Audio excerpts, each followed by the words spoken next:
Welcome to Real Physics. Today I want to present you a talk with a guest from Brazil. His name is André Koch Assis, and he is a professor at the University of Campinas in Brazil. Yeah, why I think he's an interesting person. He did a lot of research about electrodynamics, about Ampere's electrodynamics and Weber's electrodynamics, also about Mach's principle.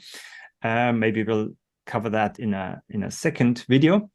But today we want to focus on the electrodynamic stuff, so to speak.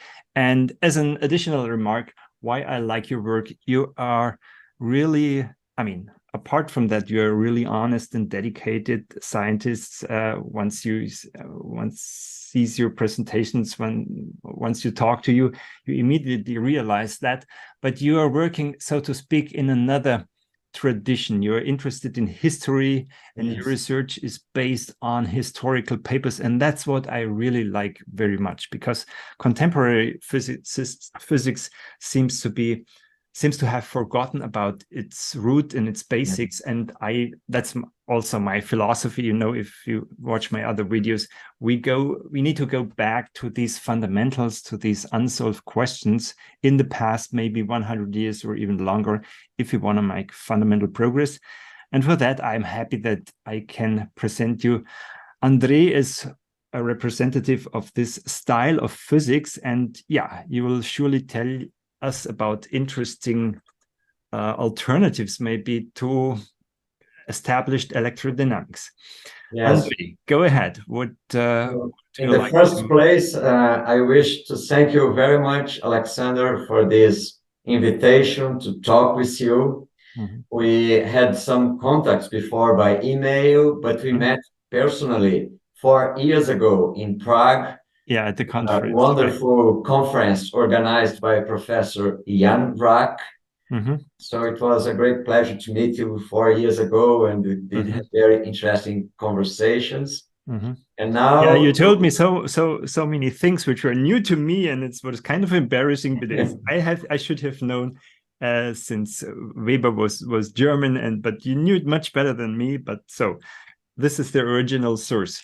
Yeah. So you are right, because normally when we study physics or engineering, all of these mathematics, we don't learn about the history of science. Most students, they have a great interest, but the teachers usually they don't know, and so they don't teach that.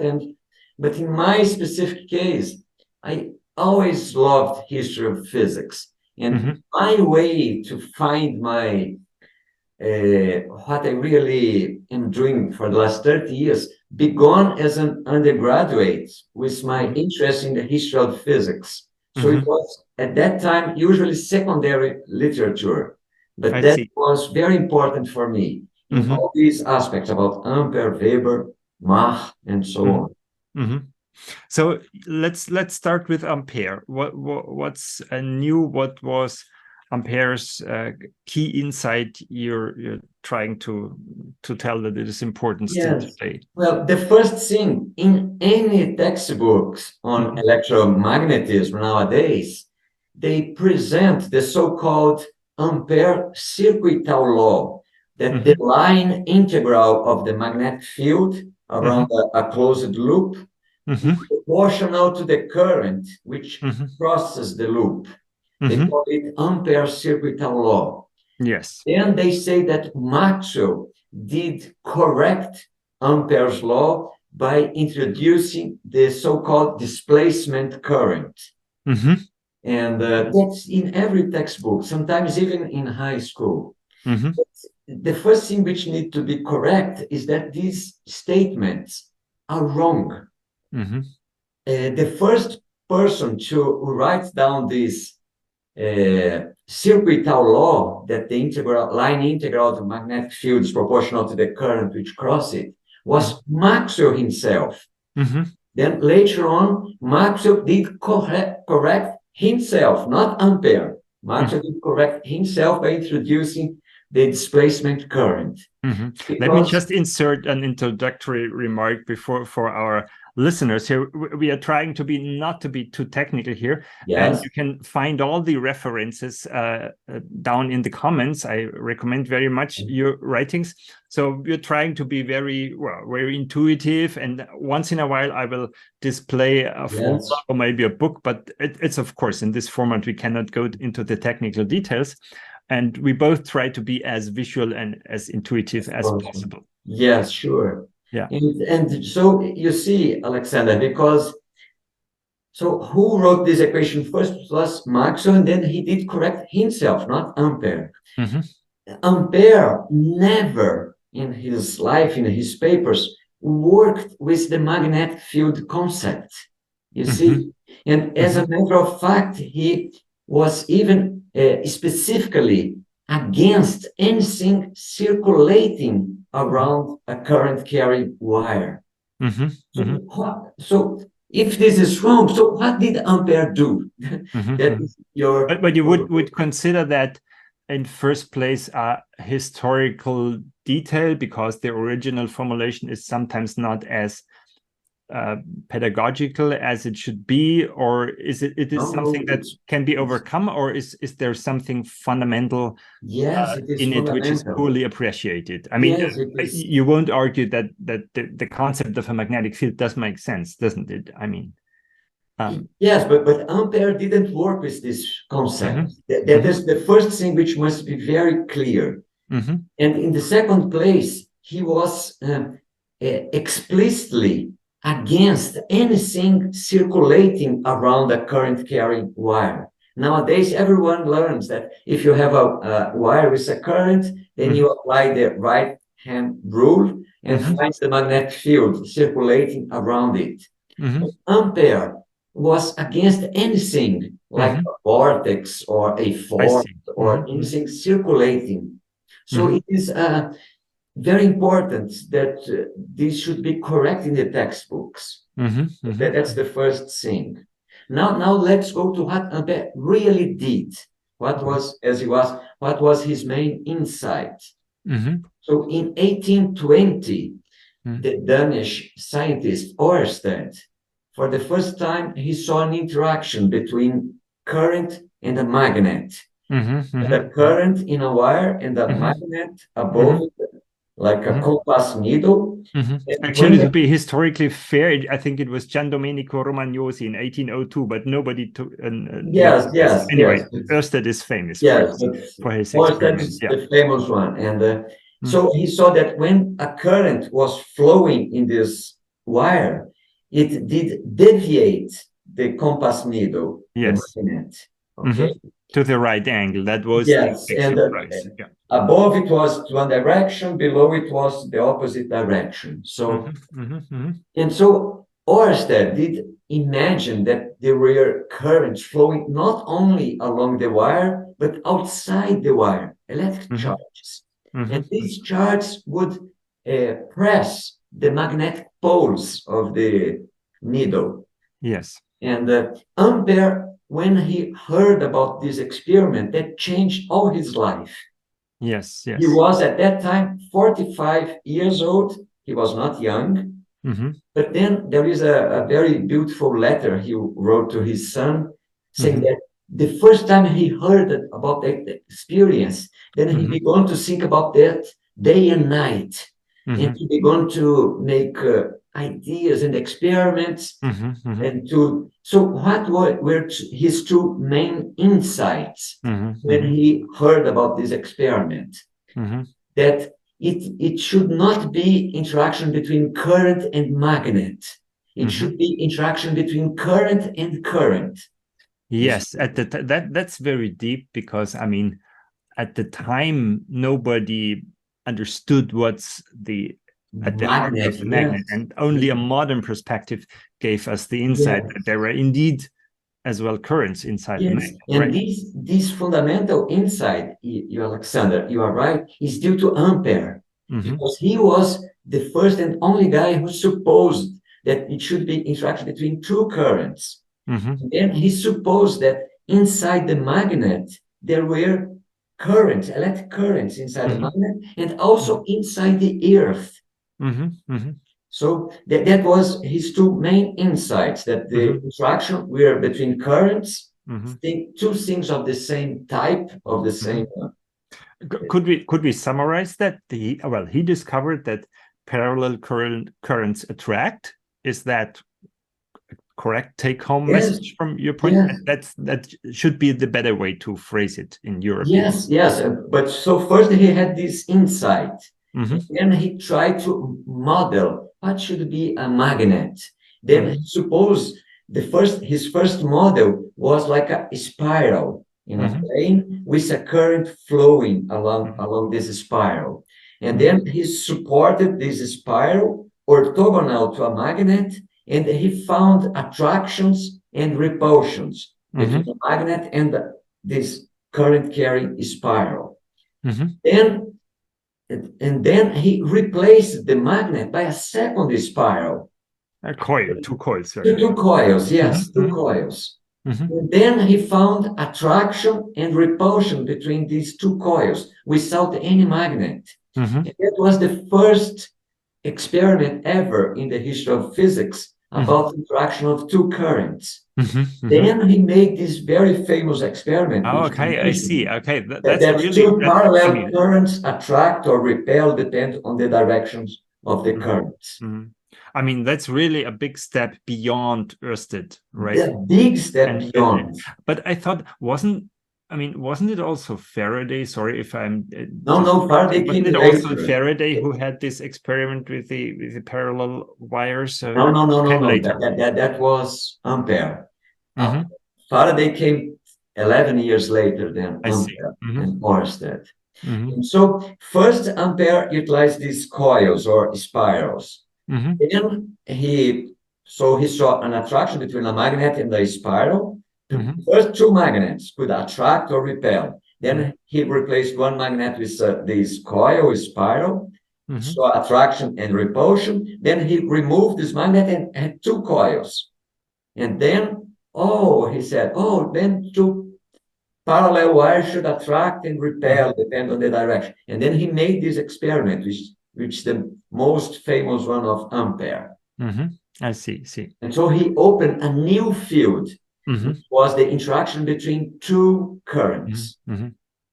What's in your opinion? It's still different? I mean, are we talking about a didactical approach and how to present things? And I mean, you can say the current is a real thing and the magnetic field is something artificial. It's okay. But I mean, from a fundamental point of view, what would change, or is there also something that changes of Ampere's electrodynamics with respect to modern accepted? Yes, there is, because then Ampere went on to many experiments in order to find a fundamental force between two current elements, two small pieces of current.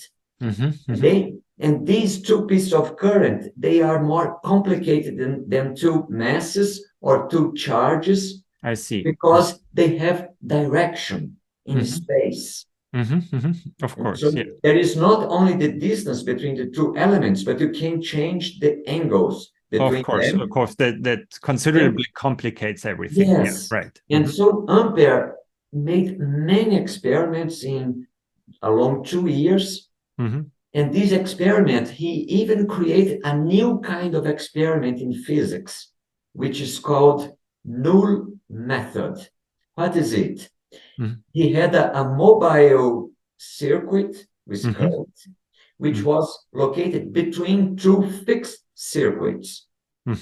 Okay, and he found in which conditions these two fixed circuits would not move the mobile one in the middle, so that the mobile one would be in equilibrium between two opposite forces or between two opposite torques. And so he found very specific conditions in which this equilibrium took place.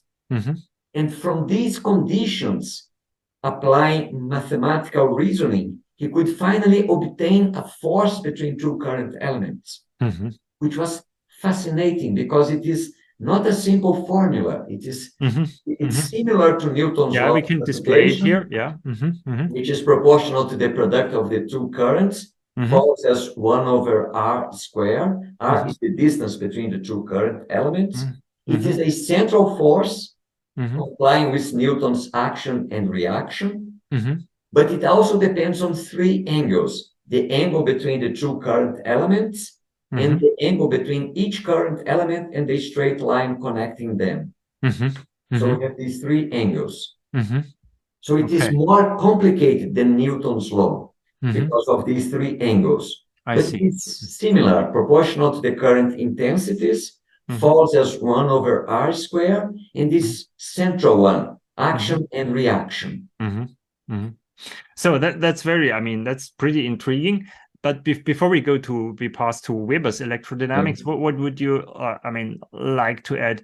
Is there, I mean, you're also talking about Weber's electrodynamics, which I guess is not the same thing than Ampere's electrodynamics. So what could be interesting from a theoretical perspective nowadays, or could there be a possible experimental test which validates the ideas of Ampere?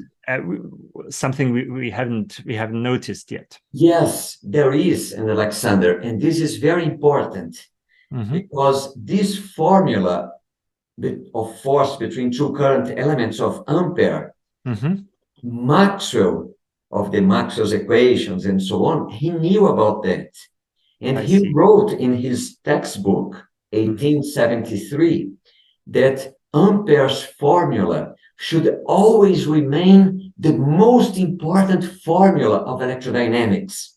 That was the opinion of Maxwell. But you don't find in any textbook nowadays Ampere's force law. It disappeared completely, despite this statement by Maxwell. I mean, now, Maxwell, of all people, should be competent to yes. And you see, but how can it be? Because the force, the expression which appears in the textbook nowadays, any textbook on classical electrodynamics, is not Ampere's force. It is a force by a German mathematician called Grassmann. Never made a single experiment in electrodynamics. And his force is IDL cross, let's say, this magnetic field. It is we can, I mean, we must go to the details in this case as long as we talk about formulas. But again, just to come back, because it is important, because this formula of Grassmann, which appears in the textbooks, is not a action and reaction. There are some situations, for instance, if I have one element pointing to the other, and this one is orthogonal, so this one will exert a force on the horizontal one, but the horizontal one will not exert a reaction in this one. I see. So Newton's third law would be violated. It is violated with the expression which appears in the textbooks. But if I see. I mean, I understand also that people are maybe reluctant to take something into consideration which violates something you believe in, and there is, from other experiments or other observations, there's of course good evidence for in favor of Newton's third law. On the other hand, we must admit that, I mean, we really don't know exactly unless we perform the experiment. And I guess in this case, it should be a very subtle effect, if ever visible, right? Yes, and it is fascinating because when Ampere, after 2 years, arrived at his final expression in 1822, 2 years after Oersted, then according... So very early we're talking about. Yes, very early. 22, because the other developments we're talking about the 1840s and 1850s, right? 20 years later, the Ampere was kind of a pioneer of yes.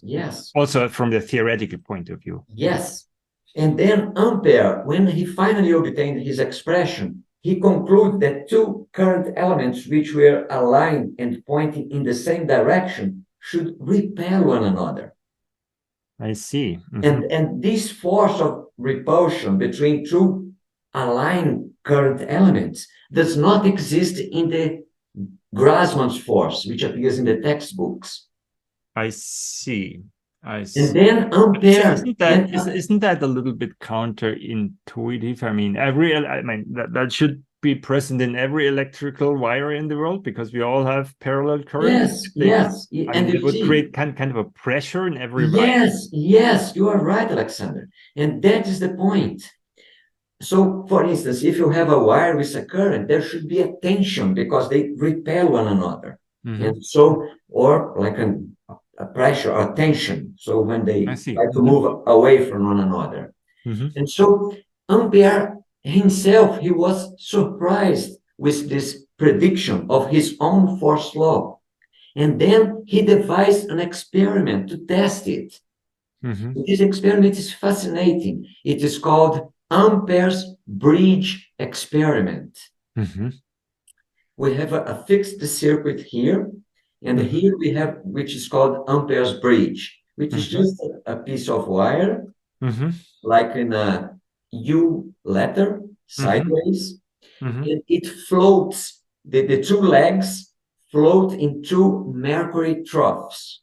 Okay? So this is maybe this is going to a little bit too technically for because I have difficulties seeing it, visualizing for the first time. Just let me say, I mean, Ampere's law, the conventional thing is that you have parallel currents which attract each other.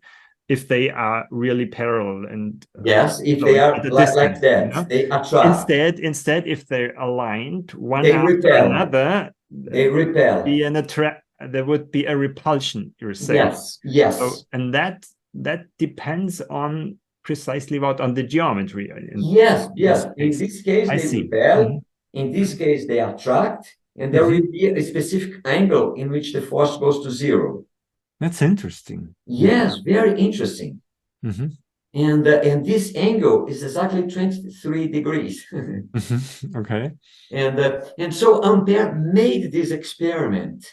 So you have a closed portion here and the mobile one, which is floating in mercury. When he closed the circuit, the bridge did move away. And according to Ampere, that was due to this longitudinal repulsion. I see. Very interesting, this experiment. It is 200 years old, but it continues to be discussing until today, Alexander. Because but I mean, if you imagine, longitudinal force should not be there according to the textbooks. I mean, I'm not really in the business here, but just generally speaking, I mean, he was not a stupid guy, right? I mean, he found it. So one would imagine that in today's physics, there is a project that focuses on testing that setup, and I mean, with modern technology, you could really achieve something. It's not that simple. 30 years ago, I did spend 1 year working with a German guy. No, I'm not saying it's simple, but I mean, I'm just saying that it should be done. But my impression is that people nowadays are not interested because they say, "Oh, this is history. This is old stuff. We know better. We are modern." And I know. But you see, I went and I did work 1 year with this German guy, Peter Graneau. Graneau. I have heard about him. He worked also on Mach's principle, right? Yes. But at that time, he was working in Boston, USA. He invited me, and I did spend 1 year with him there. That was in 1991 until 1992. And he was an experimentalist, not a theoretician. And he made dozens of experiments trying to distinguish Ampere and Grassmann, like this bridge experiment. There are other experiments in which you close a circuit and a thin wire breaks into many pieces due to this longitudinal tension. It is called the exploding wire phenomena. And he did publish these papers in Nature, in important magazines. We put that in the comments also, yeah. Yes, very important, because people should know about that nowadays. So this controversy has been going on for 200 years and has not yet been solved. But in the textbooks, they did eliminate completely Ampere's force law. And what they call Ampere's circuital law has never been written by Ampere. This is a very important topic that you did mention, Alexander. Very interesting. Very interesting. Yeah. I mean, personally, I believe that, I mean, I always wonder, because people are so convinced of electrodynamics in its conventional form and Maxwell equations. I mean, I would have my reservations, well, stemming from other thoughts about nonlinearity and maybe continuum mechanics and ether stuff, or even, but it's somehow clear that Maxwell's equations are written in that naive language of vector analysis. That, I mean, could be true, or it is certainly true in first approximation, but I mean, there are plenty of possibilities how we could possibly modify, how we could possibly improve that theory, and there's too less research in that direction. Yes, but you see, it is good that you are coming back to Maxwell, because I want to make another quotation from Maxwell in his most important book, a treatise on electricity and magnetism, which is light theory of wave theory of light and so on. Because in this book, 1873, Maxwell knew not only Ampere's force law, which he called the most important of electrodynamics, but he knew as well Grassmann's force law, which appears in the textbooks. And he made a comparison of these two force laws and two others which Maxwell himself created for the force between current elements. And then in one specific paragraph of his book, he stated exactly like that: of these four different expressions, Ampere, Grassmann's, and two by Maxwell, that of Ampere is undoubtedly the best. Since it is the only one in which the force between the two current elements are not only equal and opposite, but along the straight line connecting them. I see. It was Maxwell. He knew about this one which appears in the textbook, but said, no, we should go to Ampere's. That is the most important. And that is Maxwell. Who about these Maxwell's equations and so on? He rejected Grassmann and said we should go to Ampere. That's the most important, the cardinal formula of electrodynamics. His exact words. The most important, cardinal formula of electrodynamics. But everyone nowadays forgot about Maxwell. So to be ironic, I mean, one should say that in order to get appropriate doubts about Maxwell's theory, just read Maxwell's original. Yes, sure. Yeah, and you're right. Attacking Maxwell with Maxwell. Yeah. And people nowadays, they don't even read Maxwell. I see. So now let's go to Weber's electrodynamics. But we are talking about two different things here. They're not very closely related, neither. No, they are. Or you come back. Where is the relation? But it's still an independent thing. What needs to be mentioned? Yes. And we can briefly. I mean, we're not working with formulas in this video, but I will briefly have my display the basic formula. The force. Yes. But just a last comment before we move to Weber. You see, it is a clash, a fight between two paradigms. One based on fields, the other based on direct interaction between two current elements or two charges and so on. You see, in the last 200 years, Ampere's work was never translated into English. Never. And that's a scandal for its own. I mean, yes, and Coulomb as well. Coulomb's work were never translated. To which I can only reiterate for the audience, you have contributed a lot, and it's a great merit of you that you translated these papers. I mean, and you can get it done by anyone. Yeah, you need an expert here, it's really a great merit of you that you went to these historical papers. Yes, and I would, if you allow me, to ask your viewers who are watching me now, if you could do something very important, anyone who is watching me now, in my homepage, later on, maybe Alexander can put my homepage down in the comments. You can download freely the English translations of the works of Coulomb on electricity and magnetism, the full English translation of Ampere's main book on electrodynamics, and also the English translation of Weber's works on electrodynamics from German into English. Coulomb and Ampere from French into English, and Weber from German into English. That's a great accomplishment. Let me thank you for the world, so to speak, to you, because I mean, you're also a person. I mean, you're not putting yourself in the first place, and I think that gives you credibility as a scientist and as a researcher. And I think I honestly believe that also from the content, not only from the method, but from the content, we need to go back to these and understand these historical texts. Thank you very much. So anyone, I promise I will improve.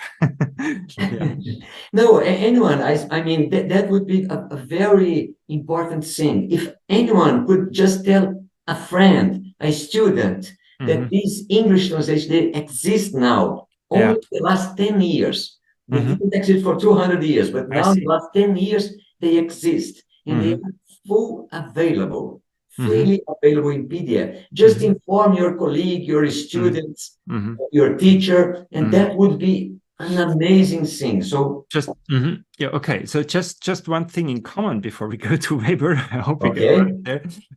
So are you attacking in general the concept of such fields?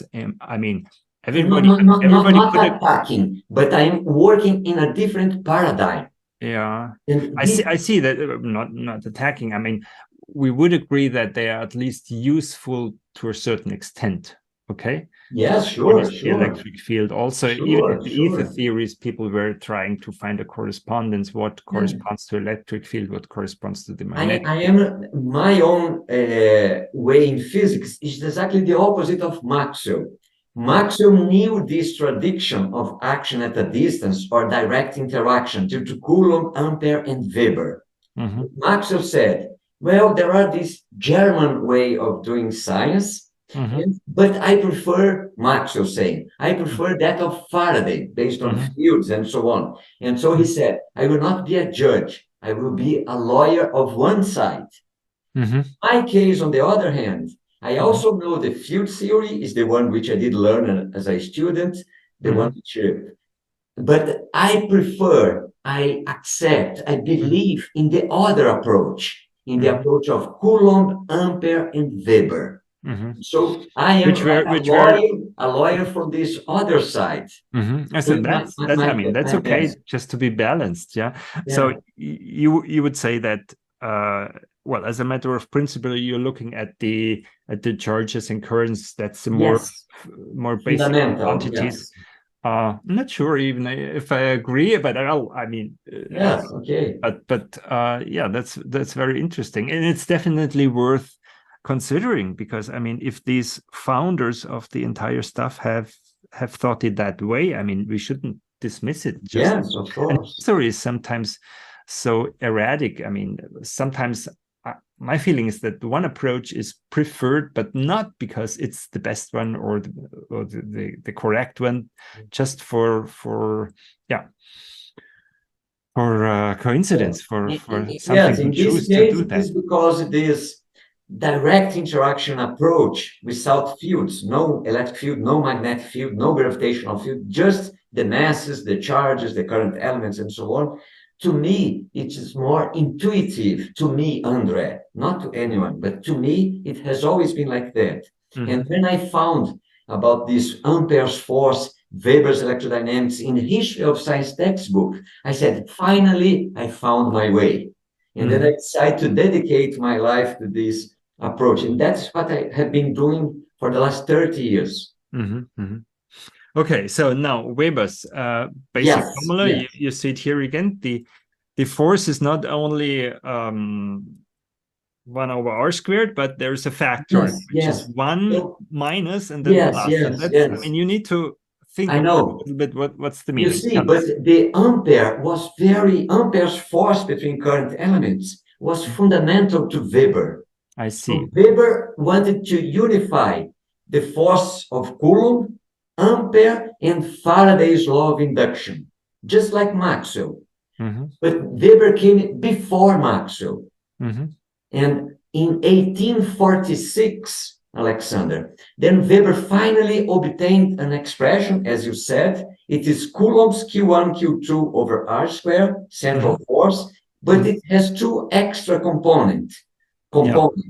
One which depends on relative velocity between the two charges, and the other which depends on relative acceleration between the two charges.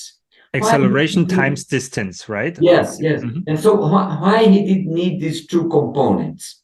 Because he did want to unify these three laws. So Coulomb, there is no velocity, but Ampere is proportional to I1, I2, current intensity.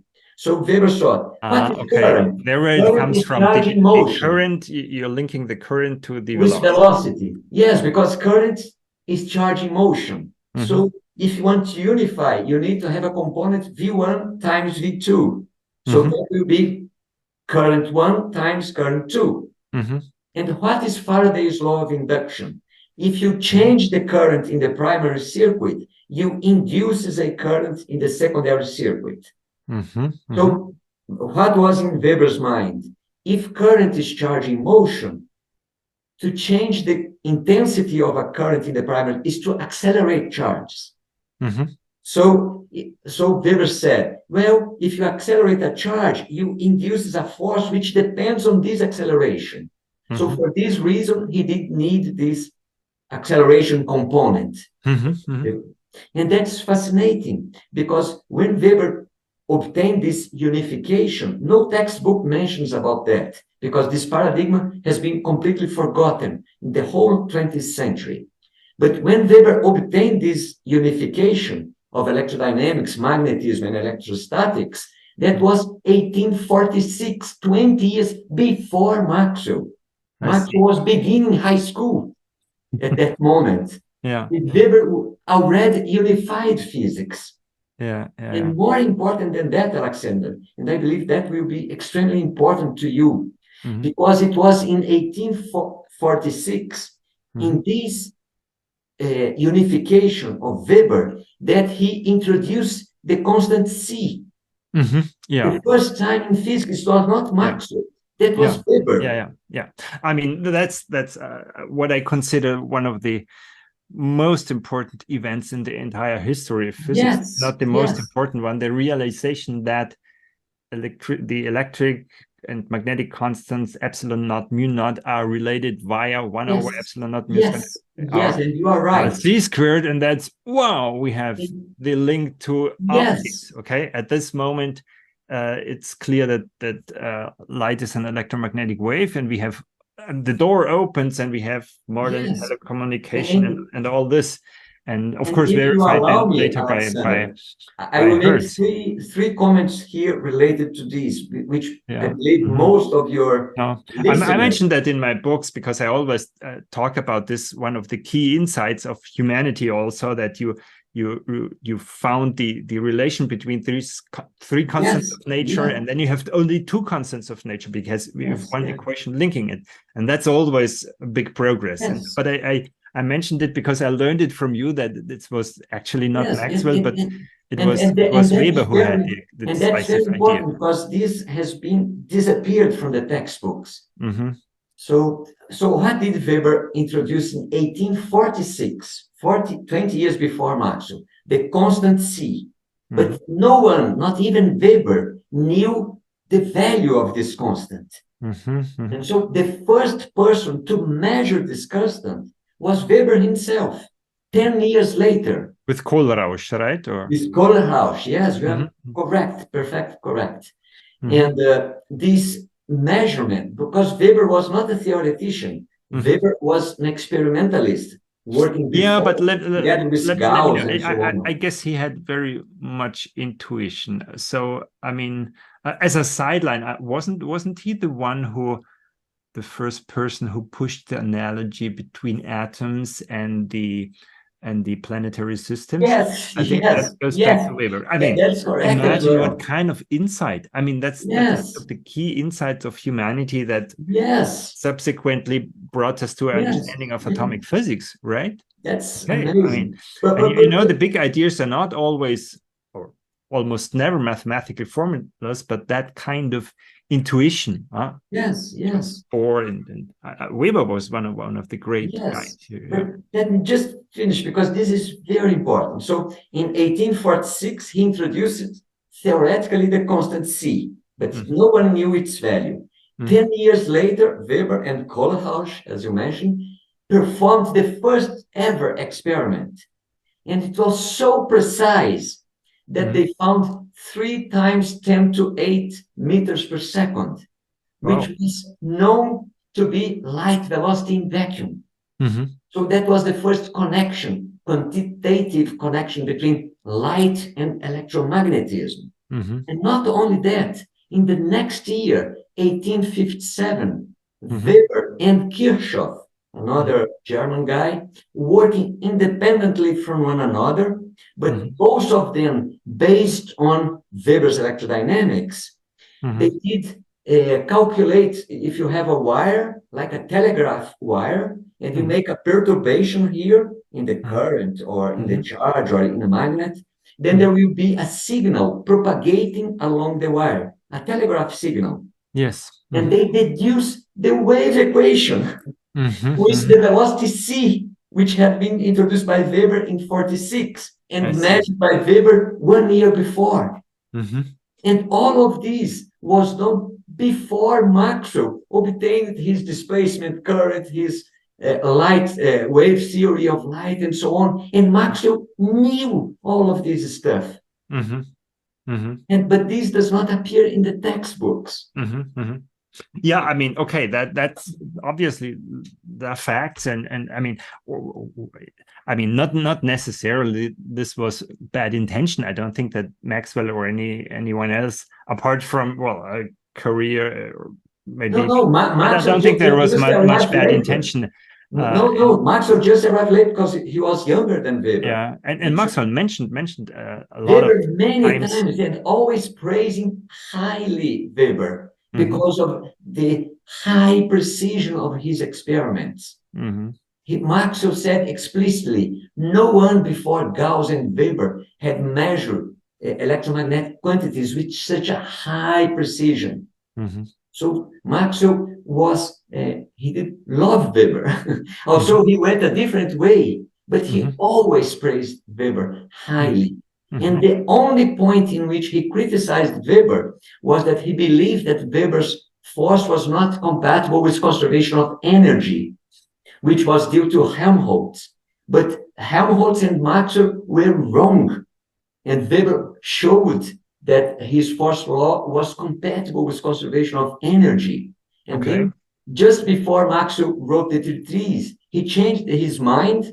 And in the treatise, he showed that Weber's was compatible with conservation of energy. So Maxwell was very fair, extremely fair with Weber, extremely fair. So who was the culprit then? That today we read only about Maxwell and it was Helmholtz in Germany and Lord Kelvin in England. They were the two main opponents against Weber. And Hertz, who made the famous experiments, was a student of Helmholtz.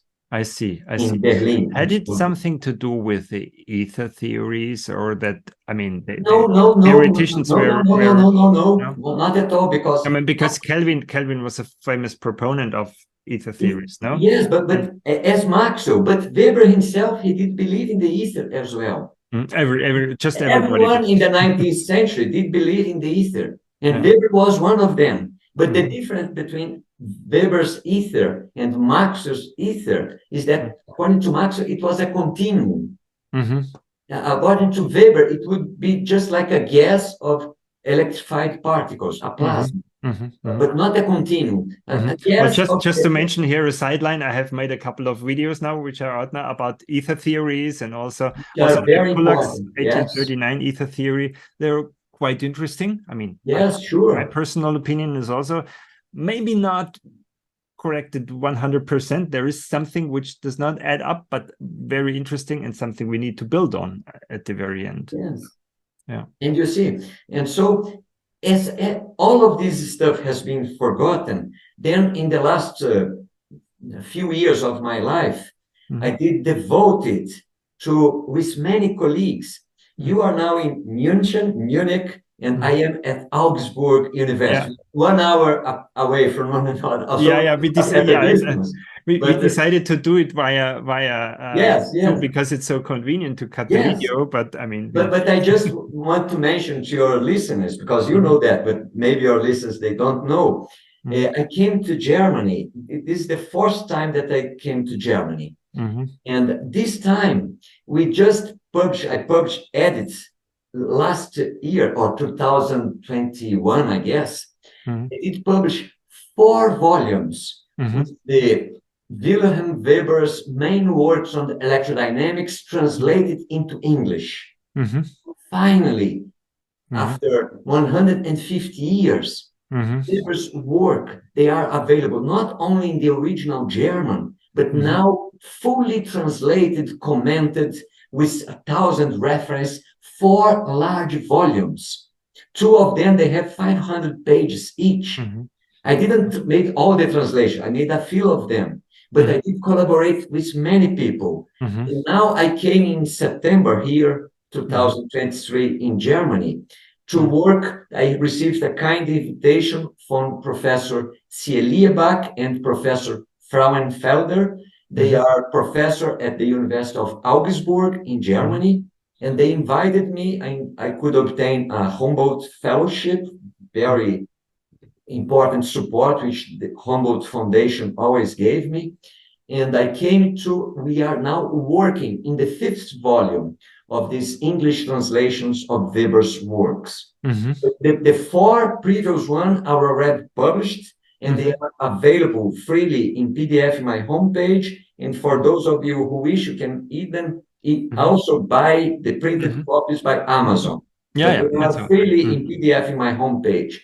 I came here with this invitation by Professor Frauenfelder from Zieliebach to work in the 5th volume, which we hope to publish maybe next year or in 2 years, I don't know. To come back a little bit to the content, what do you, I mean, intuitively, how should I imagine these extra terms? You explained that the one is originating from ideas of Ampere. Yes, because the product of the 2 charges, so that should need a term which is proportional to V1, V2. And one question I came up with was, one term is something like V squared over C squared. There's a factor. Yes. So it's just a little bit like relativity, but the other term is a acceleration times distance divided by C squared. Would that imply that this term is, I mean, usually these terms are very, very small compared to one, they are. Right? So, I mean, you have a hard to detect it. But in theory, it would imply an upper limit for acceleration, right? Somehow. Can the last term be greater than 1? I guess not. Or yes, it can be, yes, because the distance can be as large as you wish. And so well, I mean, let's say I think it's very hard to test, right? I mean, are there ideas how to but you mentioned something very important earlier, Alexander. It is about this Weber's planetary model of the atom. So if you allow me just briefly, Weber did consider the two-body problem with his equations. Then he found that with charges of opposite signs, a positive and a negative, for instance, they would describe elliptical orbits, just like Kepler's law, but with precession. Due to these extra terms, Weber obtained that the charge would precess, just like the precession of the perihelion of the planet Mercury. So that Yes. could be a general relativity to Yes, electrodynamics. yes, So yes. it's And like so, Maxwell to Weber is like Newton to Einstein. yes, yes, exactly. You are Okay. precise. You are precise. And Uh-huh. the most important thing is when you have two charges of the same sign, two electrons or two protons or two positrons, for instance. Then, as you mentioned, there is an acceleration component in Weber's force. So if you write down Newton's second law of motion, Yeah, but it's a radial acceleration, right? yes, yes, That's a radial. So yes. a circular, I mean, I guess that's the no, thing. no, yes. For a circular, that goes to zero because the distance is constant. That's the reason why it's not. I mean, otherwise we would see it every day in every atomic physics and every spectral line, right? Yes. So, but you see, in the 19th century, Weber solved this two-body problem with his force law.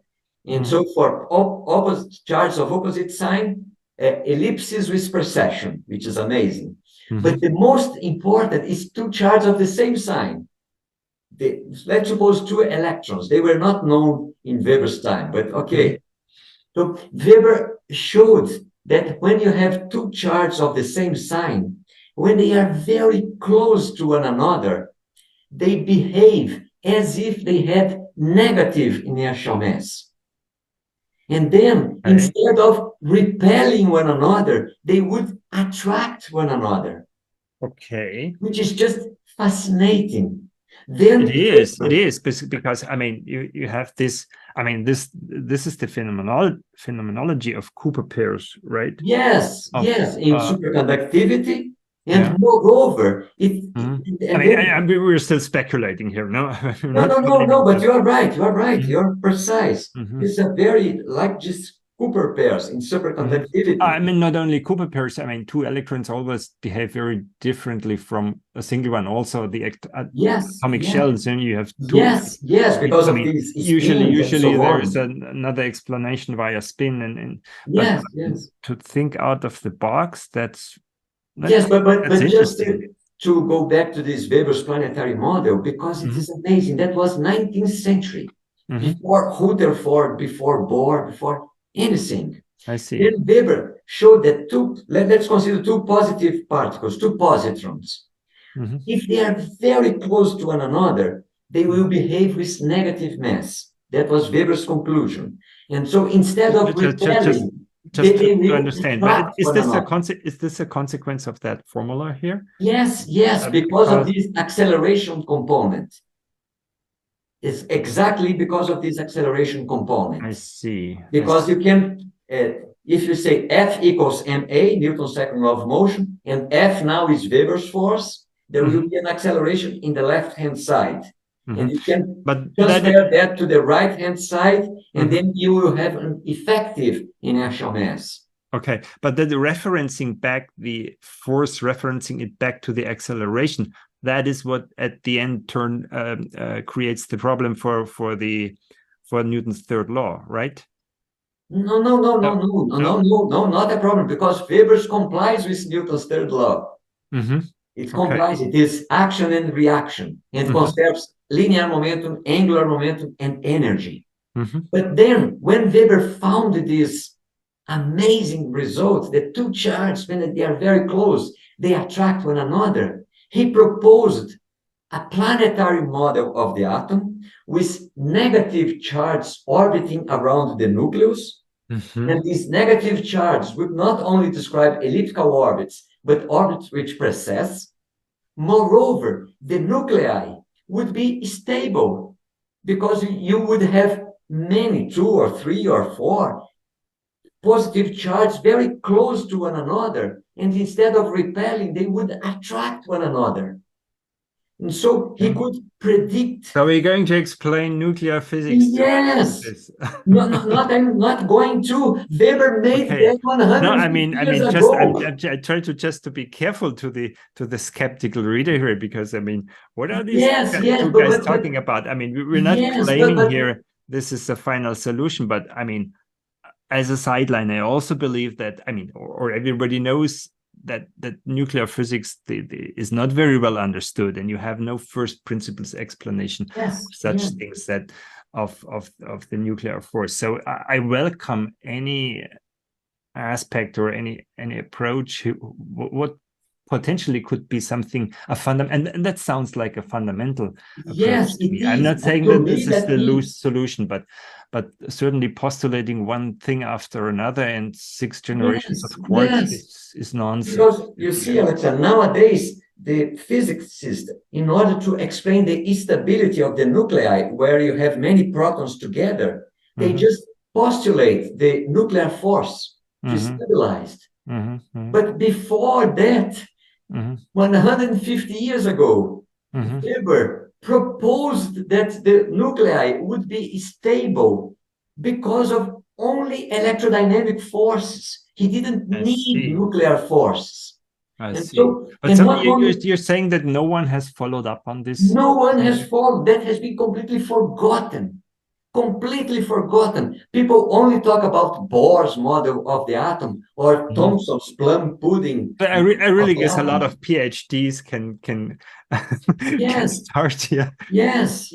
But you see, this was published by Weber in the 1870s, before Rutherford made his experiment, before the discovery of the electron, before Heidelberg's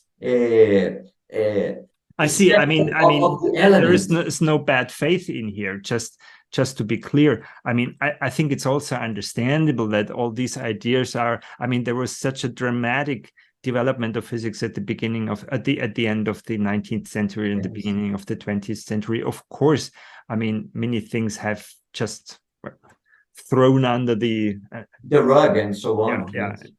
So, but that's really interesting that at the very end you could arrive at a so Weber attracting force at very small distance. And you see, Weber obtained the unification of electrodynamics with nuclear physics before. That's for me. It's a little bit too bold talking. I mean. No, not at all. I think that it's that to me that is the essence of the correct explanation of the instability of the nuclei. I'm telling very seriously. Right, maybe one day I will agree with you. I mean, tonight is the first time I seriously consider that possibility. That I will not agree with you. And there is another point which is very important, just like last one that I will talk today, I promise. I have still a point, but go ahead. Weber did calculate algebraically how would at which distance 2 positive charges would begin to attract one another, okay? From his formula. And that's proportional to the product of the 2 charges, and appears this constant C and the mass of the charge. But he could not put numbers because the electron, the positron were unknown. I see. In his time. But he did obtain an algebraic expression. And if we put the value of the charge of 2 positrons and the mass of the positron and the value of Weber's constant C in this equation, you will not believe it, Alexander, but that is true. You will obtain that the distance in which 2 positrons will attract one another 10 to minus 15 meters, which is precisely the size of the nuclei. Yeah, but hold on a second. I mean, for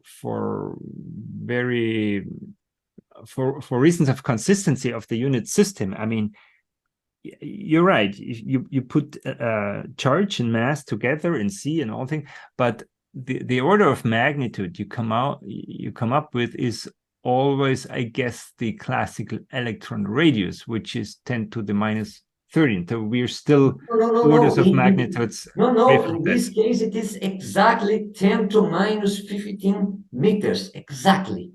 Okay, but in this case, if I would say that, I mean, if you just put the things together in a very simple way, that means calculating such as the self-energy of an electron, okay, and then equaling to its mass. So you arrive at 10 to the minus 13 meters. That's if you put almost no numerical value. So somehow Weber has calculated a number. No, or we are 100. calculating a different constant, just at what Weber called a critical distance. So he did obtain an algebraic expression, but he could not put numbers. Okay, that's very interesting, but I don't want to talk nonsense and by contradicting you prematurely. That's definitely something which should be investigated, because not only he did obtain stability of the nuclei with purely electrodynamic force, but his expression gives a justification for the size of the nuclei. It cannot be a coincidence. I'm not sure I'm following along in every aspect here. I mean, one thing bothers me particularly. I mean, if all this is so fantastic, if he really explains the stability of the nuclei, I mean, shouldn't he explain the difference between proton and electron in the first place? Or what about that? That I don't know how to explain, not yet. Maybe one of our listeners will apply Weber's law and will find a justification. It's going to be hard, because 1836 is such a strange number. Yes, I know that Dirac draw all his life over that number.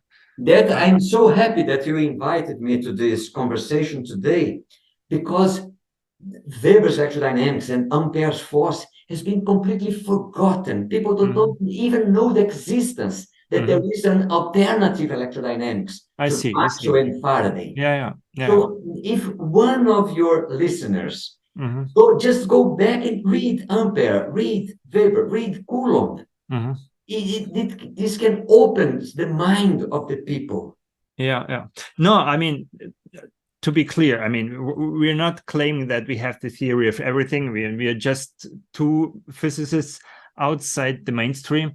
But I think it's definitely clear, apart from that, contemporary physics has lost its track. I guess that is also clear to many people. It's also clear that, I mean, you have to you have to stand on the shoulders of great people, right? So it's inevitably you go back to these, and it's hard work. I mean, but be it Mach, be it Schrödinger, Einstein, or be it these founders of electrodynamics, I mean, to make progress, you have to go back there where the problem lies. Just no doubt, invent some fancy, superficial so-called explanation and inventing free parameters and numbers. So I would really, I mean, that's why I'm so interested in your argument that this potentially could allow from first principles to tackle the nuclear force, even if I'm skeptical.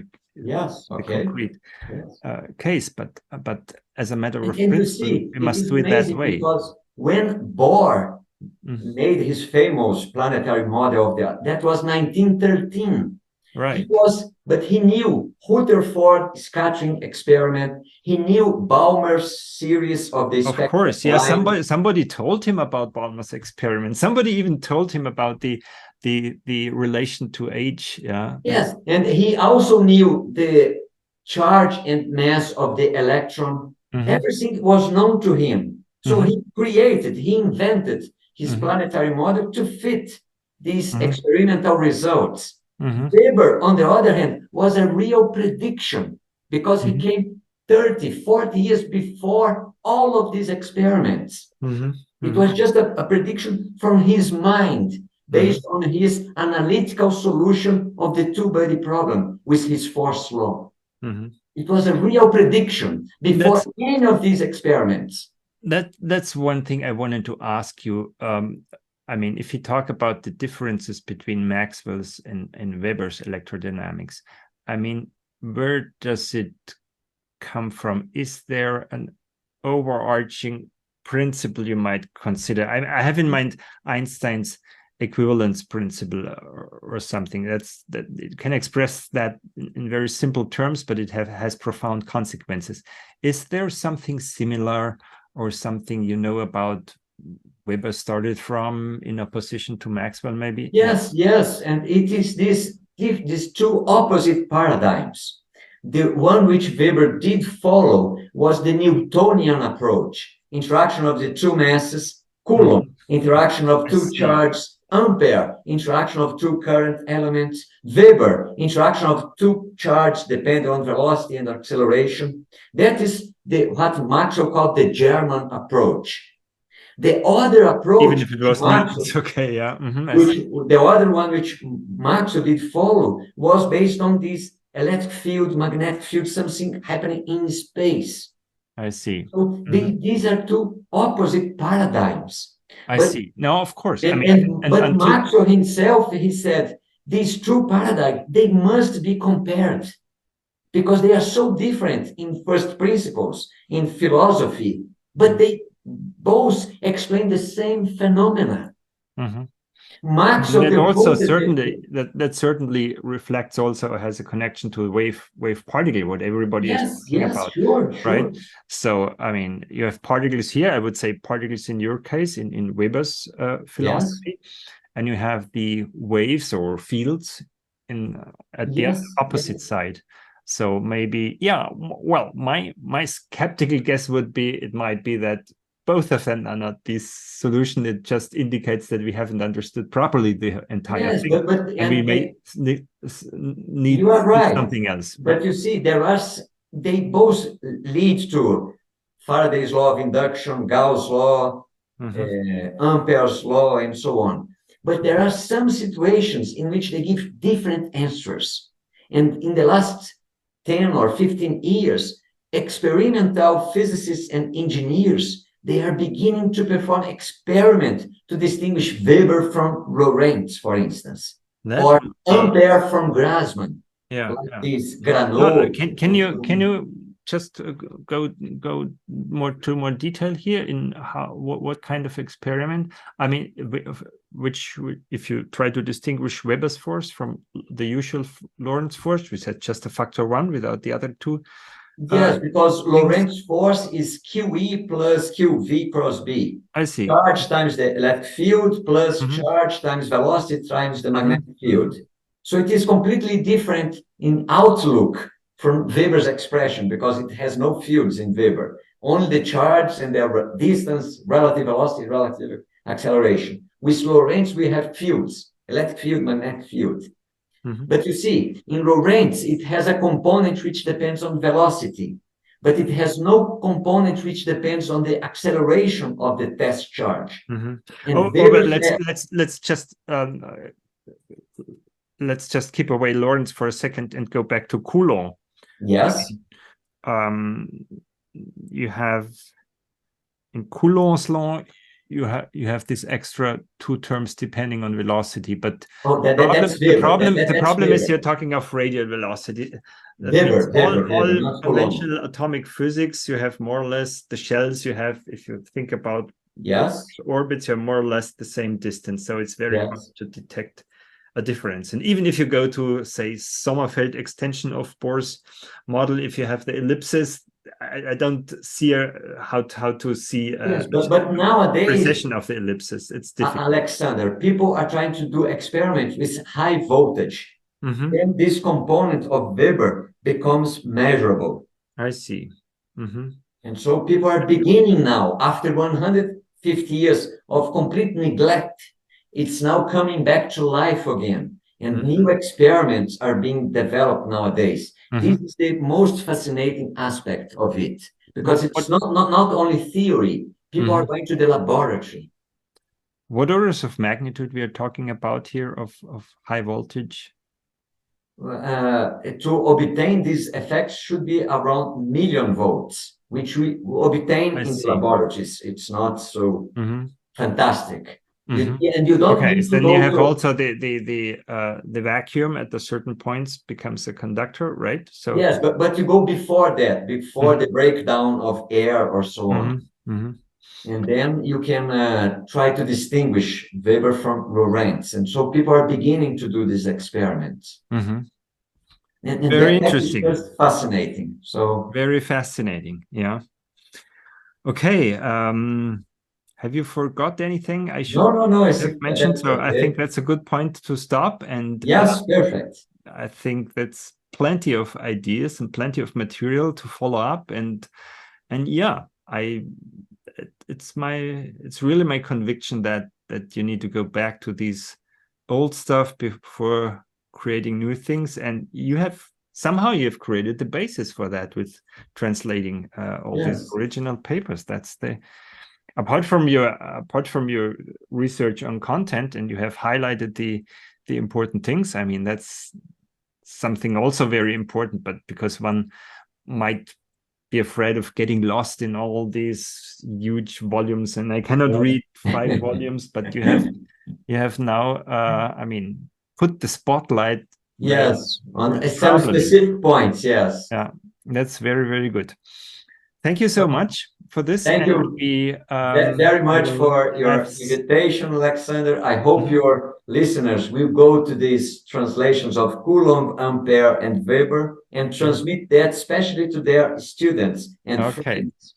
Okay. Thank you very much. For your invitation. Thank you very much.